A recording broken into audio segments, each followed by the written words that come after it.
So if we want to graph this by hand, remember the little overview that we did a couple days ago? Okay.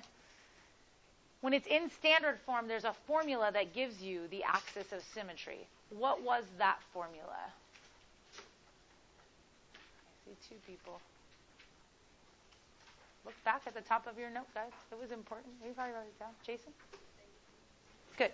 So the quadratic formula, this formula, all the formulas that are using A's, B's, and C's, those are things you use when it's in standard form, because that's when you have A's, B's, and C's, right?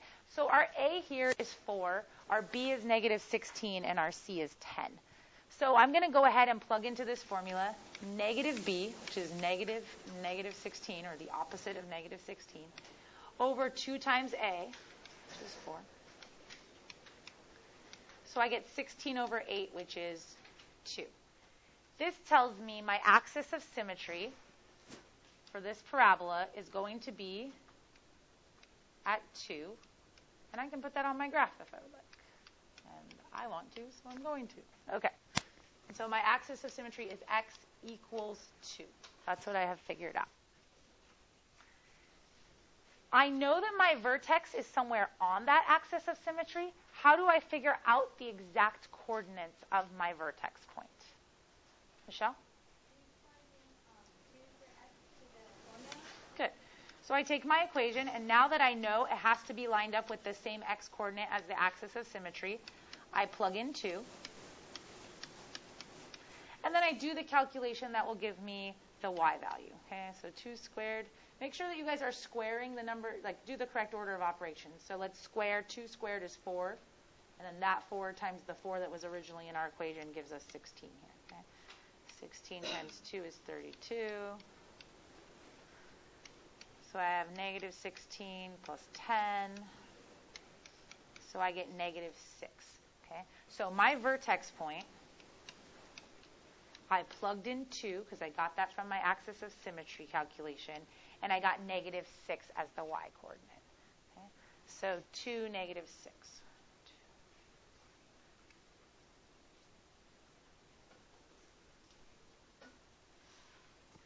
Now we talked a little bit about this. There's a couple of ways as we get used to quadratics we could figure out what's going on here. The a value can give us some information, or we can do something else. What are you going to do? You used up all the formulas that associate with this. Oh, this formula gives me axis of symmetry. I know how to find the vertex. How then am I going to finish graphing my parabola? What are my options? I'm not going to turn in a paper with just an axis of symmetry and a vertex point. Okay. Ashley? If we can factor it, we could factor it and find the intercepts and put those. Okay, and this one probably factorable. Okay. So that's one option. What else? What if it wasn't factorable and that didn't work? So the quadratic formula can find the intercepts, but we talked last time about graphing. Do you have to find the solutions when you're graphing? Do the other points your graph have to be the ones where it crosses the x-axis? No, and the only reason I'm pointing that out is because will every parabola cross the x-axis? No. So if we always rely on finding the solutions, that might not be the best idea because sometimes there won't be any real solutions where it's crossing the x-axis. So what else can I do if I need some points to complete a graph? And I'm not going to rely on intercepts because they may or may not exist. They might be hard to graph. Michelle? Sure. You can always just plug in a number for x and get something for y, right? My personal favorite when it's in standard form is to plug in 0. Okay, do you guys see why? If I plug in 0 for x, the first term is 0, the second term is 0, and the c value just basically tells me my y-intercept, right? When I plug in 0 for x, I get 10 for y. Okay? So basically, you can plug in whatever you want. My advice, don't get too far from the axis of symmetry because the further you get away, you've seen how quadratics grow, right? They start growing very rapidly. So if you go really far away, you're probably going to have points really far away from your vertex, and they just might not fit on your graph. So if I plug in 0 for x, I get 10 for y.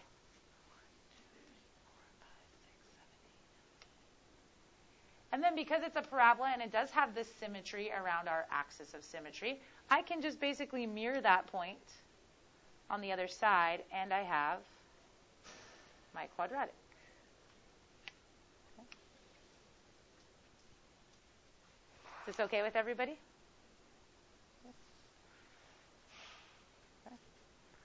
You could also use the a value still like a stretch, like we had done before. So you would say normally there would be a point 1 over and 1 above, like that times 4 or whatever.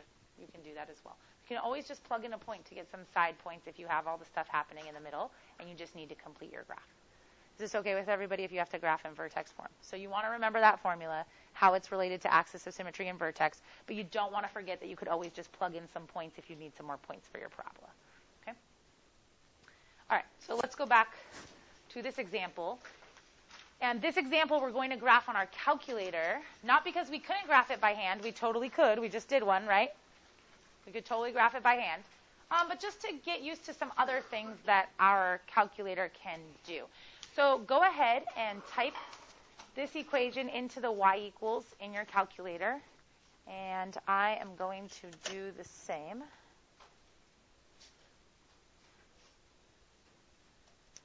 So when we do that, okay, so I go to y equals. Make sure you use the negative for the negative and clear out anything else that's in there that you don't want to see on your graph. Also pay attention up here to the plots. We've done some scatter plots and stuff. If a plot is turned on, your calculator is going to act dysfunctional because it doesn't know whether you want it to graph the statistical data plot or the thing you're typing in, and they can't be graphed in the same window. It gets very confused and it says error. Okay? So just make sure anything else is not being graphed when we just want to see this. Make sure you use the negative button. So we're doing negative x squared plus 6x plus 3. Okay, now if we press graph right now, I don't know, we all probably have different windows. Mine apparently is on the standard window, like the negative 10, positive 10 in each direction. You might have some crazy window from your data, okay? If you have a crazy window, whatever, and you want mine, go zoom and choose choice 6. That's the standard one. But this doesn't completely help me. What I want to be able to do on the calculator is I want to see how the calculator calculates the x-intercepts, or the zeros, and how the calculator finds the vertex of the parabola as well. I can't see the vertex of the parabola right now, and that's a problem. Okay? So we don't always have to use the zoom button to change our window. That's all we've been doing, right? Because we've been using the standard window or the statistical window and stuff like that. We can change our window manually. When I look at this, I'm like, everything about this graph is fine. I like what I can see, except for I just want to see a little bit higher up, right? Because I want to be able to see where it turns around.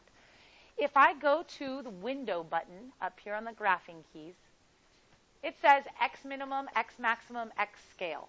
Y minimum, Y maximum, Y scale, and then it has some other things we're not going to worry about right now. This is just like when you're drawing a graph. Your x minimum, negative 10, your x maximum, 10. So it's going from negative 10 on the x-axis to positive 10. I wanted to see a little higher up, so what should I change? John? Okay, good. So if I change the x max, what is that going to show me more of? More of the x-axis to the right. So if I want to see a little bit higher up, what do I have to change? The y max, okay? So I was good with everything else I saw, so I'm going to go down here to the y max. I was seeing up to 10. I'm just going to change it to 20. And then I'm going to press graph again and see if it's any better. Better, right? Okay, now I can see where it turns around. All right, so let's figure out what buttons we push on our calculator to calculate certain things. So on your note guide, there's a place, and if you don't have the note guide, just so that you know what to record, we want to record the vertex and the x-intercepts of this graph. And then there's a little place for you to put any notes about the calculator, things you had to push in case you're going to forget, you know. So on the calculator, to calculate the vertex of the parabola, all the graphical calculations are done right here where it says calc, okay, right above the trace button. So we're going to press second, and we're going to press the trace button, and that gets us into the calculate menu. And then the calculator is asking us, what do you want to know from this graph? Okay, well, I want the vertex. Which of these words in this menu would find this vertex for me? Maximums. Because the way my parabola is, that vertex is a maximum. So I choose choice 4. If the parabola was facing the other way, you would have to choose minimum. Okay. Now look at what it's asking you for. It puts a little cursor on the curve, and it's saying left bound question mark. Basically, the calculator wants you to narrow down what the vertex is in between, and then it does this like calculus operation that you'll learn in calculus to calculate where your maximum is.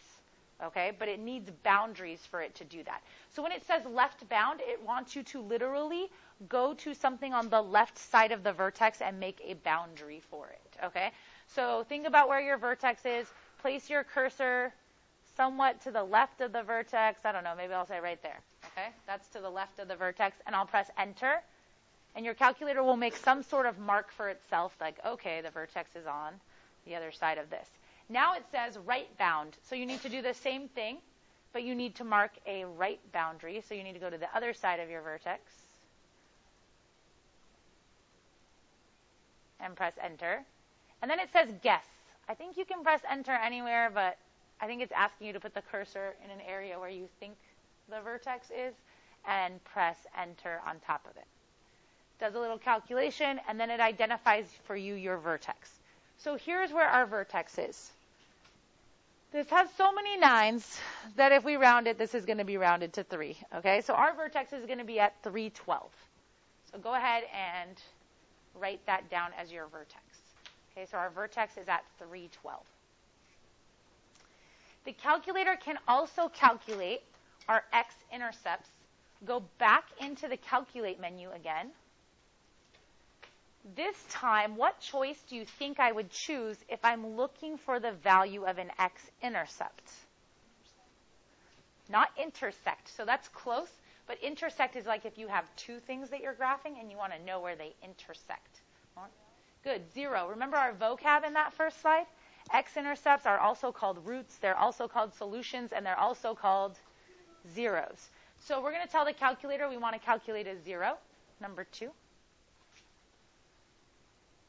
Now here's the thing. It's going to do the same thing it did last time. So if there's 2 X-intercepts, you have to go through this process twice. It can't tell you all of your X-intercepts in one thing. It's not that smart, okay? All it can be is programmed with algorithms. So it needs you to focus on one. So let's say I want to find this 0 that's on the left side, okay? Then what I need to do right now for the calculator is go mark a left bound of that 0. Okay, so I need to move my cursor way over there by that 0.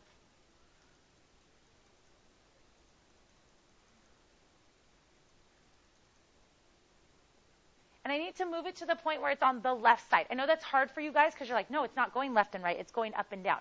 Yes, but in moving up and down, there is a time where it is on the left side of the place that it crosses the x-axis, and then there is a time when it is on the right side. Here, going below the axis is moving me towards the left of where it crosses. So this would be a good place to mark my left bound, which means my right bound would be above the x-axis somewhere. And then again, I'll put my cursor close to the 0, and I'll say guess. And it will guess for me. So one of my X-intercepts is negative 0.46, comma 0.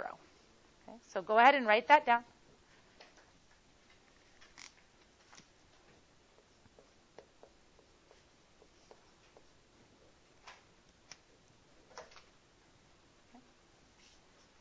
And then you have to repeat the process to go and find the other X-intercept. Okay, so go ahead and repeat the process, and we'll see if you guys get the right value for your second X-intercept. If our vertex is at 3, and our X-intercepts were negative 0.460 and 6.460, what is our axis of symmetry for this parabola? Good. X equals 3. Remember, the axis of symmetry crosses through the vertex point. Does this parabola have a maximum or a minimum value? A maximum value. What is the maximum value? Not what is the maximum point. What is the maximum value that the parabola reaches? 12. Good. Okay. What is the domain of the graph? All real numbers. And what is the range of our graph? So 12 was the max value. Andrew? Good. Y is less than or equal to 12. So are we okay with what the calculator can do? Where that's going to come in useful, I'm not going to let you use the calculator to graph on when I just want to see if you can graph by hand. But when we do an experiment and we get some data and it's no longer shaped like a line and now it's shaped like it goes up and then curves down, we're going to want to run regressions again, but this time what kind of regression are we going to want to run? If a quadratic, if it looks like it's curving like that, then we're going to have probably some crazy not so nice numbers and we'll want our calculator to do them for us.